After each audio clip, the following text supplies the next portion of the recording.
So, welcome back for another video. It is Friday, the 28th of November, 2025, here in Israel. And hope you all had a happy Thanksgiving if you are celebrating, or if you celebrated Thanksgiving yesterday, if you're American or someone who just celebrates Thanksgiving. Here from Israel, the update about the war between Israel and Hamas is basically as follows. The Trump plan, which went into effect about a month and a half ago, almost 2 months ago,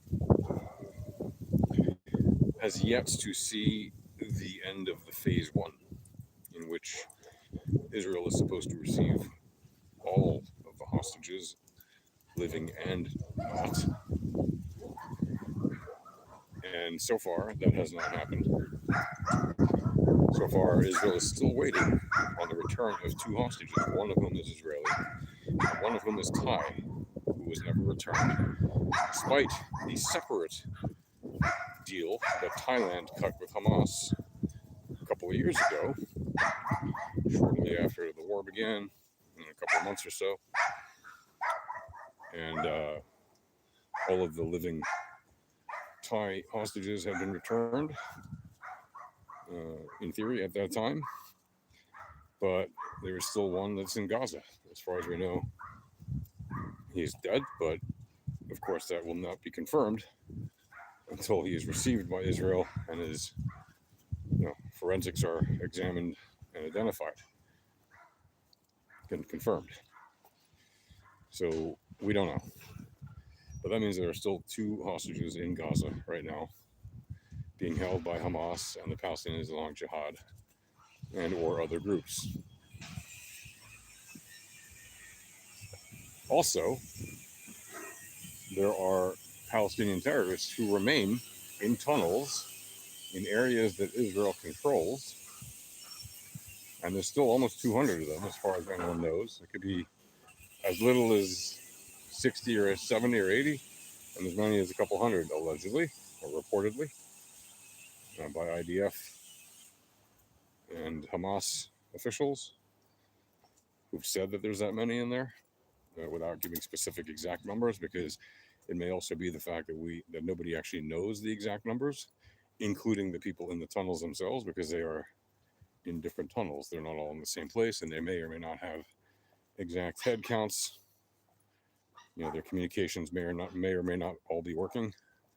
So some of the people trapped down there may not even know that there's other people trapped down there along with them in different tunnels where they can't hear them or see them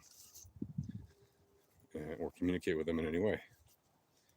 And so, we have a situation in which Hamas has basically been violating the ceasefire 24/7 since the ceasefire went into effect, because those terrorists are in Israeli-controlled areas of the Gaza Strip, and they must either surrender or face the consequences.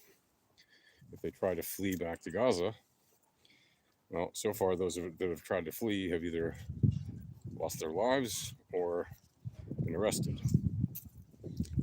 And we do not know, like I said, the exact count of the number of Hamas terrorists and other terrorists who could possibly be down in those tunnels.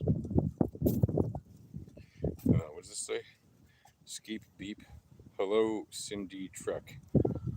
Okay, I see your message.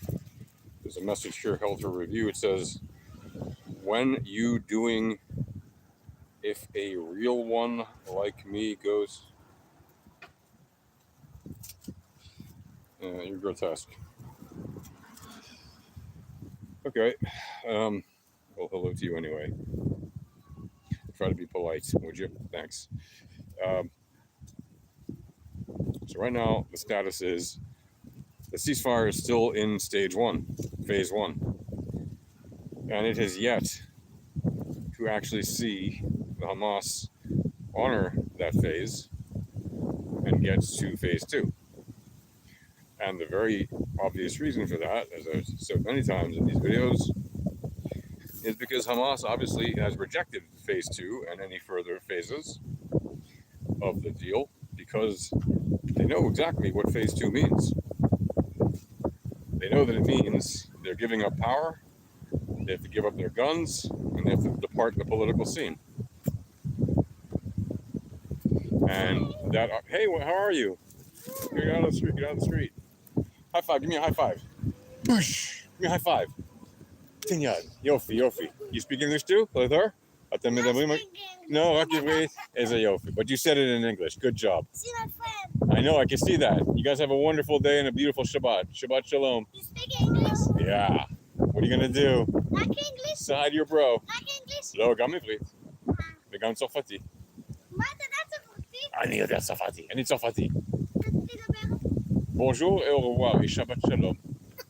See you. Young people are funny. All right.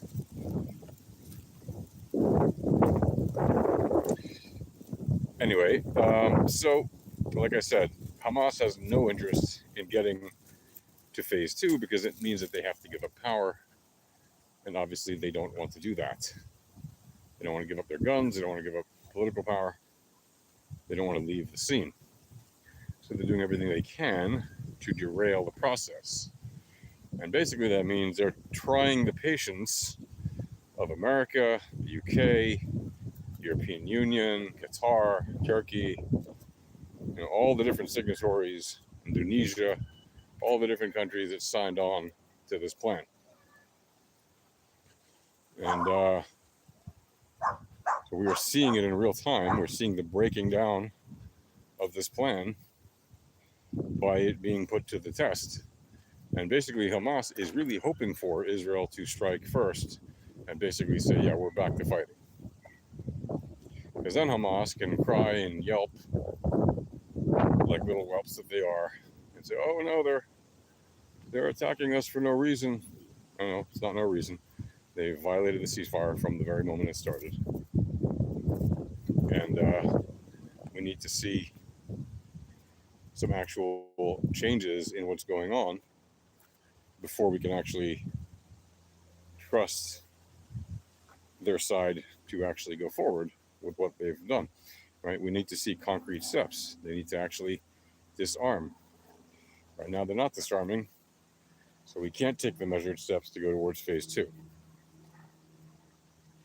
which is them disarming, first of all, and leaving power, which, by the way, they could have and should have done at the outset of this whole thing. They did not need to be in power.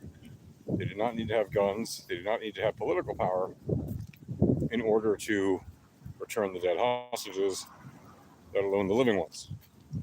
They know exactly where they all are. And there's no reason for them to be in power to do that. But they obviously don't have good intentions. They obviously have very bad intentions.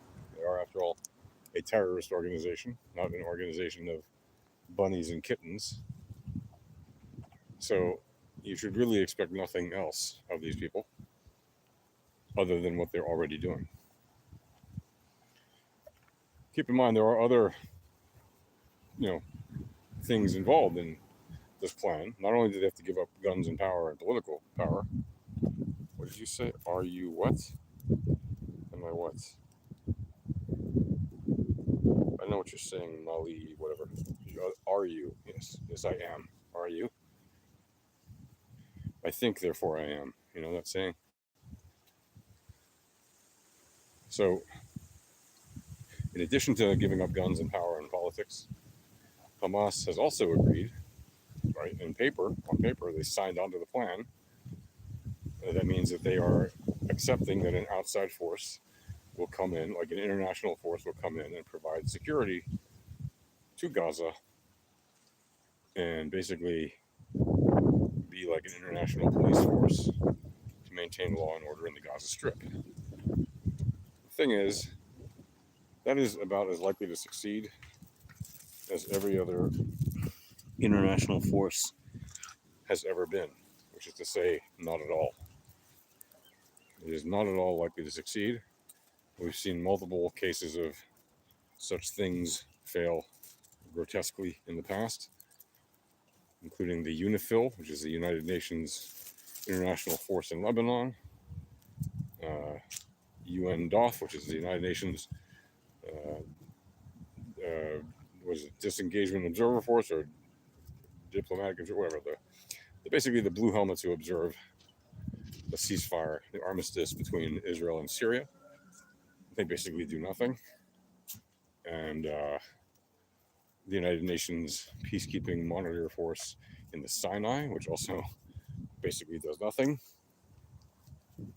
All these groups ever do is when they see trouble, they get out of the way. When they see sides fighting, they just leave. They depart the scene. Like they do not actively engage usually in any kind of combat. They barely, if ever, shoot at any bad guys. Right? They don't do anything. In fact, they provide cover for the bad guys. Right? They usually act as literally human shields for the bad guys, which was the case in Lebanon, when literally we had Hezbollah bases being built literally underneath UN headquarter bases or bases in Lebanon, South Lebanon.